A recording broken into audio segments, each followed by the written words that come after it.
ये कॉन्वे दुनिया का सबसे सिक्योर कॉन्वे है और इसकी सिक्योरिटी का लेवल इतना हाई है कि कोई भी आम शख्स सोच भी नहीं सकता कि इस कॉन्वे को किस तरह से अटैक किया जा सके। इस कॉन्वे में वो न्यूक्लियर वेपन्स ट्रांसपोर्ट किए जाते हैं जो दुनिया की सबसे खतरनाक चीज है। अगर इस कॉन्वे को अटैक किया जाए और न्यूक्लियर वेपन्स गलत हाथों में चले जाए तो न सिर्फ एक मुल्क बल्कि पूरी दुनिया को नुकसान हो सकता है। इसीलिए इस कॉन्वे की सिक्योरिटी को कभी भी कॉम्प्रोमाइज नहीं किया जाता।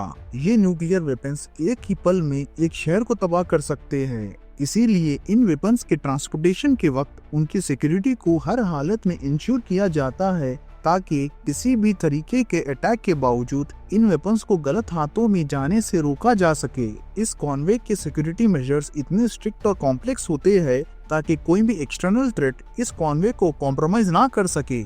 वीडियो में आगे बढ़ने से पहले अगर आप इस चैनल पे नए हो तो सब्सक्राइब करने के साथ साथ बेल आइकॉन को प्रेस करना ना भूले। ऐसा करने से मेरी आने वाली वीडियोस की नोटिफिकेशन आपको टाइमली पहुंच पाएंगी और हमारा साथ ऐसे ही बना रहेगा। और अगर आपको मेरी वीडियोस पसंद आती हो तो प्लीज लाइक, शेयर और कमेंट जरूर करें। चलिए आते हैं अपने टॉपिक पर वापस। यूएस में न्यूक्लियर वेपन्स काफी ज्यादा मात्रा में है और दुनिया में अमेरिका दूसरे नंबर पर आता है न्यूक्लियर वेपन्स रखने की मात्रा में। सबसे ज्यादा न्यूक्लियर वेपन्स रशिया के पास है। आज के दिन दुनिया में टोटल 12,515 न्यूक्लियर वेपन्स है, जिसमें से 41% सिर्फ अमेरिका के पास है। ये वेपन्स काफी इम्पोर्टेंट रोल प्ले करते हैं, खास तौर पर कंट्री की डिफेंस और स्ट्रैटेजिक डिटरेंस में। इनमें से कुछ वेपन्स एक्टिव है जो रेगुलरली मिलिट्री ऑपरेशंस में यूज किए जाते हैं, जबकि कई वेपन्स बैकअप मोड में रहते हैं। इन वेपन्स का अलग अलग जगह पर स्प्रेड होना एक स्ट्रैटेजिक मूव है ताकि एनिमी अगर किसी एक जगह पर अटैक करे तो सारे वेपन्स डिस्ट्रॉय ना हो सके। इस अप्रोच से कुछ वेपन्स सेफ रहते हैं जो सेल्फ डिफेंस के लिए यूज किए जा सकते हैं।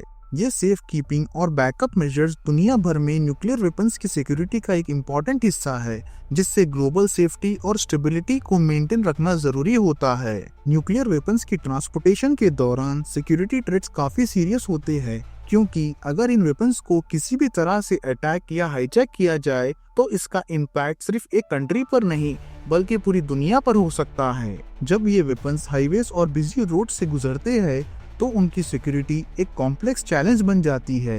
कोई भी अटैक, चाहे वो ऑर्गेनाइज्ड हो या रैंडम, अगर सक्सेसफुल हो गया तो न्यूक्लियर वेपन्स गलत हाथों में चले जा सकते हैं, जो एक बहुत बड़ा सिक्योरिटी थ्रेट बन सकता है। अगर किसी भी पॉइंट पर इस कॉन्वे पर अटैक हो जाता है तो इमरजेंसी प्रोटोकॉल्स एक्टिव हो जाते हैं, जिसमें बैकअप फोर्सेस और सपोर्ट सिस्टम्स को तुरंत एक्शन में लाया जाता है।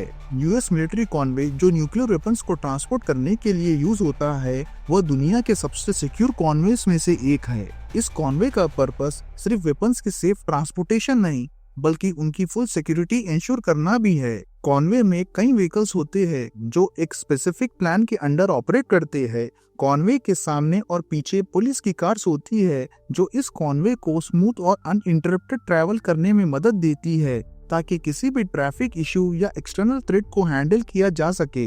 पुलिस कार्स के बीच जो गाड़ियां होती है वह असल में मेन कॉन्वॉय होती है। ये आर्मर्ड व्हीकल्स ट्रक के करीब एक सेफ डिस्टेंस के साथ चलती है। इन आर्मर्ड व्हीकल्स को बीर कैट कहा जाता है और हर एक आर्मर्ड व्हीकल में 5 से 6 फेडरल एजेंट्स होते हैं।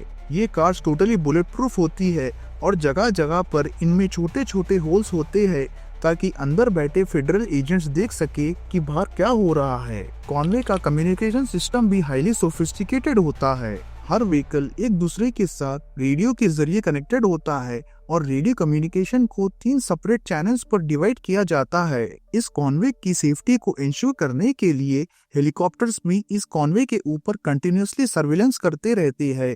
ये हेलीकॉप्टर्स कॉन्वे की सेफ्टी के लिए एडिशनल सपोर्ट प्रोवाइड करते हैं। न्यूक्लियर वेपन्स के ट्रांसपोर्टेशन के लिए जो ट्रक यूज किया जाता है वो बिल्कुल कस्टमाइज और स्पेशली डिजाइन किया गया होता है ताकि वो न्यूक्लियर वेपन्स को मैक्सिमम सेफ्टी और सिक्योरिटी के साथ ट्रांसपोर्ट कर सके। ये truck bullet proof, bomb proof और ऑटोमेटिक स्प्रे गन से लैस होता है। ड्राइवर का कैबिन भी स्पेशली डिजाइन किया जाता है जो कम्प्लीटली प्रोटेक्टेड होता है। इसका डोर सिस्टम ऐसे डिजाइन किया गया है कि वो सिर्फ अंदर से ओपन किया जा सकता है। अगर फिर भी कोई अंदर घुसने की कोशिश करता हो तो इलेक्ट्रिक शॉक सिस्टम एक्टिवेट हो जाता है। ये शॉक्स इतने स्ट्रॉन्ग होते हैं कि उनका वोल्टेज घर के इलेक्ट्रिक करंट से 6 टाइम ज्यादा होता है। यूएस मिलिट्री कॉन्वे का इमरजेंसी कंट्रोल सिस्टम भी बहुत वेल ऑर्गेनाइज्ड और एफिशिएंट होता है। जब किसी इमरजेंसी का सामना होता है तो कॉन्वे का कंट्रोल सेंटर इमीडिएटली एक्टिवेट हो जाता है। कंट्रोल सेंटर से एजेंट्स को स्पेसिफिक कोड वर्ड्स और इंस्ट्रक्शन दिए जाते हैं जो उनको गाइड करते हैं कि किस तरह से रिस्पॉन्स देना है। ये कोड वर्ड्स एन्क्रिप्टेड होते हैं ताकि अटैकर्स या अनऑथराइज्ड लोग इन इंस्ट्रक्शंस को एक्सेस ना कर सके। ये सिस्टम इसलिए यूज किया जाता है ताकि अगर कोई अटैकर कॉन्वे के रेडियो फ्रीक्वेंसीज को जाम कर दे या फेक सिग्नल्स भेजे तो असली एजेंट्स को स्टिल अपनी ऑपरेशन इंस्ट्रक्शंस मिल सके। इमरजेंसी कंट्रोल सिस्टम में बैकअप फोर्सेस भी इन्वॉल्व होती है। ये सब सिक्योरिटी फीचर्स इंश्योर करते हैं कि न्यूक्लियर वेपन्स को हर पॉसिबल थ्रेट से प्रोटेक्ट किया जाए और वो कभी गलत हाथों में ना जा सके। इन सब मेजर्स के जरिए यूएस अपनी न्यूक्लियर वेपन्स को बिल्कुल सेफ तरीके से ट्रांसपोर्ट करता है, जो ना सिर्फ नेशनल सिक्योरिटी बल्कि ग्लोबल सिक्योरिटी के लिए भी बहुत जरूरी है।